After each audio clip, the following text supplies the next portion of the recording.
Hi everyone. Say hey to the peeps. Hey to the peeps. Okay, so my husband and one of his very great college friends.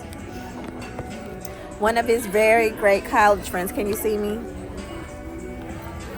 They asked him a question about marriage, and I want you all to hear what my husband got to say, because about divorce, 50% of Christian marriages end in divorce. I want y'all to hear what my husband got to say, because he just bow, bow, bow, bow, dropping them gems. Okay, ready, set, go. That's hilarious. Dropping them gems. Don't hype me up too much. So, What y'all think about this? Ready, set, go. so the numbers typically say that 50% of marriages, of Christian marriages particularly, end in divorce.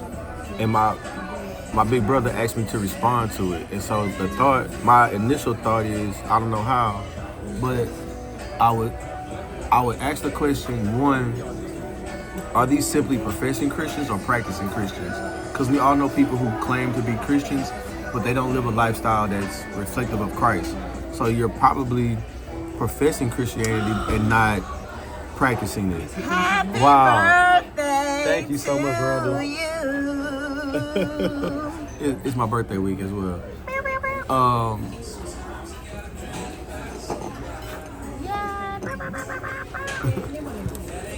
So how many of these couples were actually practicing, like actively practicing? And if that's the case, if they were practicing Christians, they were actively seeking to serve Christ and to exemplify Christ personally and within their marriage, right? Because we could be trying to personally do something that collectively we're not trying to do. So if I'm trying to live for Christ and Chrisella's trying to live for Christ, but we're not trying to support one another in it, then our marriage is doomed. And vice versa. If we're trying to present a marriage that looks like it's living, that it's indicative of a Christian household, but individually we're not still seeking and being disciplined, then same outcome, right? So that's the first thought. But then the second one is that because I'm married now and I have a better understanding of what I did on the altar that day in June in 2020, I recognize that the people who were at our wedding weren't simply there to be spectators. They were there to be supporters of the covenant that we entered, which means because they were a part of the covenant ceremony, they're also held responsible to help us maintain the charge that we've decided to uphold of being committed to one another, and in all the marital vows, through sickness and through health, for richer, for poor, for better, for worse, until death do us part, forsaking all others, right? All of the things, right? And which also gets lost in marriages these days. Which also gets lost because people make up their own vows. Mm-hmm. And the beautiful thing about the traditional wedding vow is that it actually covers all bases of what you will potentially encounter and the obstacles that we see in marriage. So because we have weddings now that become spectacles and not ceremonies, right, we have people there who are spectating and not supporting. So if this number is 50%, let's say that, so that's 1 out of every 2 marriages are failing. Well, then that means 1 out of every 2 weddings had a community of people who didn't hold them accountable to what they said they were doing. So generally weddings are typically 75 to 150 people guest list. And nowadays we're seeing guest lists bigger than that, like 300, 500. So if we're just assuming, which we know this is not the case, but if we're just assuming that these are couples who are there, because I know for Chriselle and I, because we got married during COVID, it was important that we pick people, one, who were married because they gave us the most bang for our buck, because we only had 30 people at our wedding. So we picked couples who were going to be there, and then the people who individually came were because they were so close to us that they could not be there, right? And those were very challenging and there was decisions. And those people were mainly like our cousins who had not got married yet, or like Chriselle's best friend hasn't got married yet, but she's her maid of honor. You know, it was those types of situations. However, if we think about that, let's use this 150 number, right?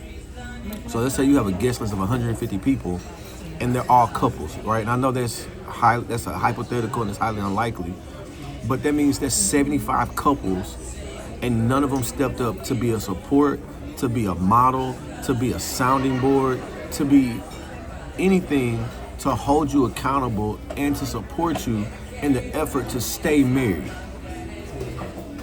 And I get that there are gaps in there are gray areas, there are exceptions. Because what if they did? But then that goes back to my point of, were you actively being discipled, and are you actually a practicing Christian, not a professing Christian? Because most Christians actually only go to church one time a month.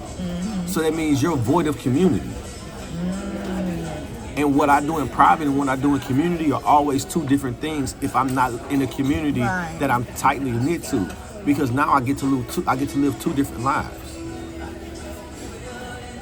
And I think that's one of the reasons why we see so many Christian marriages ending in divorce, because we're Christian on Sunday, but Monday through Saturday we're not. That discipleship is needed even after you say I do. And discipleship isn't just someone pouring into you. Discipleship is cyclical. Accountability.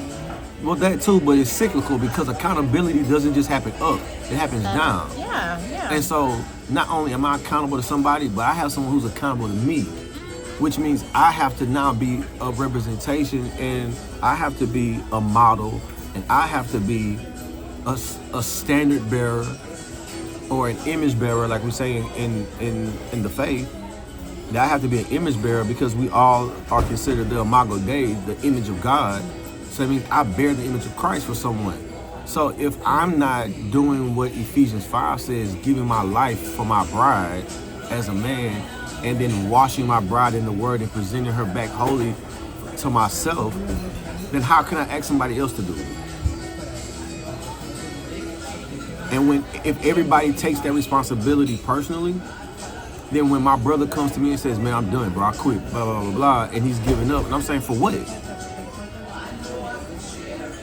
And now I have room to challenge and to correct and to care for.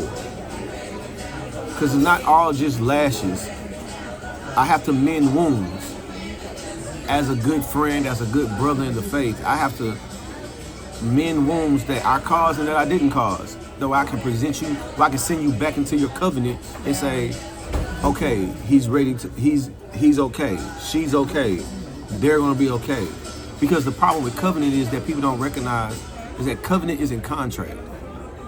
Covenant is different from contract, because you go into contracts because you don't trust people. You enter into covenants because you trust them. Dang, boy, you.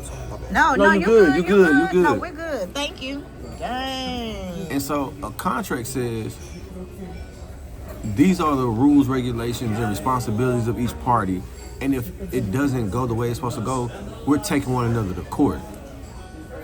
A covenant says, because we love each other, we're going to do everything we can to support each other, and everyone around watching us is going to help us support one another.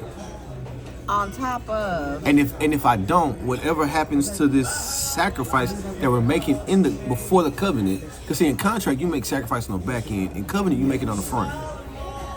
And so if I don't uphold covenant, what happened to the sacrifice is supposed to happen to me. And people don't recognize that.